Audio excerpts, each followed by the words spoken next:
ഞങ്ങൾക്ക് ഞങ്ങളുടെ പരിപാടി കാണാനുള്ള സൗകര്യമില്ല.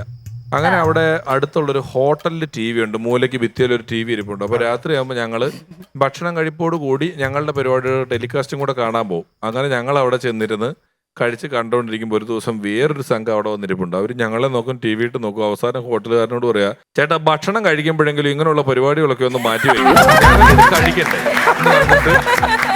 നല്ല അന്ന് പക്ഷെ നല്ല പരിപാടിയായിരുന്നു കേട്ടോ. ഇവര് ഞങ്ങളോട് വഴക്കുണ്ടാക്കാൻ വേണ്ടി തന്നെ പറഞ്ഞതാണ്. അതെ അതെ അതെ അതെ. അല്ല, അന്ന് ഞങ്ങൾക്ക് സ്ഥിരമായിട്ട് പരിപാടി നടത്തി പിടിക്കുന്ന ഒരാളുണ്ടായിരുന്നു. അപ്പോൾ പുള്ളി ഈ പറഞ്ഞ പോലെ ഒരു വർഷം നമ്മുടെ ഒരു സ്നേഹിതനാണ് പുള്ളി.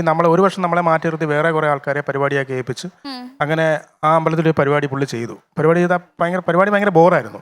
അതിനുശേഷം ഇയാൾ ഈ അടുത്ത വർഷം ഇതേ സ്ഥലത്തേക്ക് തന്നെ ഈ പോസ്റ്റർ അയച്ചു കൊടുത്തു, ഷോക്കാർഡ് വീണ്ടും. അപ്പോൾ പുള്ളി പറഞ്ഞു, നിങ്ങളുടെ കഴിഞ്ഞ വർഷം പരിപാടി നടത്തി പരിപാടി മൊത്തം ബോറിലായിരുന്നു, പിന്നെ എന്തിനാണ് ഈ ഷോക്കാർഡ് ഇങ്ങോട്ട് അയച്ചു തന്നെ? അപ്പോൾ പുള്ളി പറഞ്ഞു, അല്ല കഴിഞ്ഞ വർഷം ഞങ്ങൾ പരീക്ഷണം നടത്തിയതാണ്. അപ്പോൾ പുള്ളി ചോദിക്കാം, പരീക്ഷണം നടത്താനേ ഇത് ലാഭമല്ല അമ്പലം.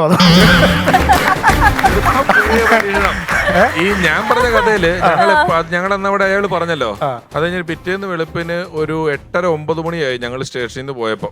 അതെ, പോലീസ് പിടിച്ച് ഞങ്ങളെല്ലാം.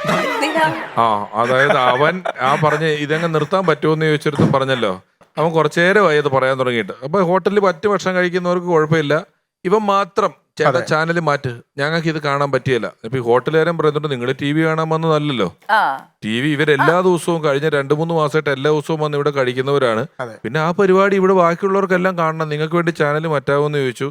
അങ്ങനെ കുറച്ച് വഴക്ക് മൂത്തു. അവസാനം കുറച്ച് കഴിഞ്ഞിട്ട് പുറത്ത്, ഈ ഹോട്ടലിന്റെ പുറത്ത്, ഞാനൊക്കെ കഴിച്ച് തീർന്നിട്ടില്ല, ഒരു ഉന്തും തള്ളും നടക്കുന്നുണ്ട്. നോക്കുമ്പോൾ പ്രചോദേട്ടനും അവനും കൂടെ തള്ളി മറിച്ചിട്ട് അവിടെ പകല് കരിക്ക് വിൽക്കുന്നൊരു കടയുണ്ട് ഈ ഹോട്ടലിന്റെ മുന്നിൽ. രാത്രി കരിക്ക് വെള്ളം ആരും കുടിക്കൂല, രാത്രി അത് അടച്ചിട്ടേക്കും. അവിടുന്ന് രാവിലെ ചെത്തിയ കരിക്ക് 2 കൈ പിടിച്ചിട്ട് 2 പേരും വേടാ എന്ന് പറഞ്ഞ് നിൽക്കുന്നു. ഞങ്ങൾ പിടിച്ചു മാറ്റാൻ ചെന്നപ്പോഴത്തേക്ക് അവന്റെ 4 കൂട്ടുകാർ വരുന്നു, ഞങ്ങൾ ഇറങ്ങുന്നു. 10 മിനിറ്റ് ഹൈവേ പോലീസ് വരുന്നു. ഞങ്ങളെല്ലാം പിടിച്ച് ആലപ്പുഴ സ്റ്റേഷനിൽ. അവസാനം ഒരു വക്കീൽ ആലപ്പുഴയിൽ നിന്ന് വന്ന് ജാമ്യമൊക്കെ എടുത്ത് ഒരു TV കണ്ടതിന്റെ പേരില്. അതെ, തന്നെയല്ല അന്ന് എനിക്കൊന്ന് എന്റെ സാധനം ഉണ്ടായിരുന്നു. സാധനമായിട്ട് എന്തോ സംസാരിച്ച് ഇയാൾ സാധനം ചീത്ത വിളിച്ചു. അങ്ങനെയാണ് നമ്മൾ ഉടക്ക് തുടങ്ങുന്നത്.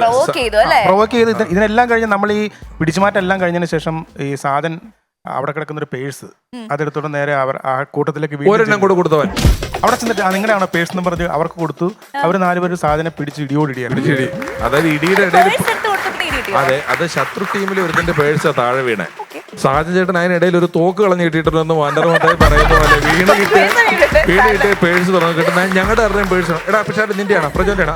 അല്ല. അപ്പൊ നേരെ അവരെ പിടിച്ച് ഒരു വിധം മാറ്റി നിർത്തിയേക്കെടുത്തിട്ട് നിങ്ങളുടെ പേഴ്സാണെന്ന് ചോദിച്ചാൽ അത് മേടിച്ചിട്ട് ഒരെണ്ണം കൂടെ പടോ കൊടുത്തിട്ട് ഇങ്ങോട്ട് വന്നു.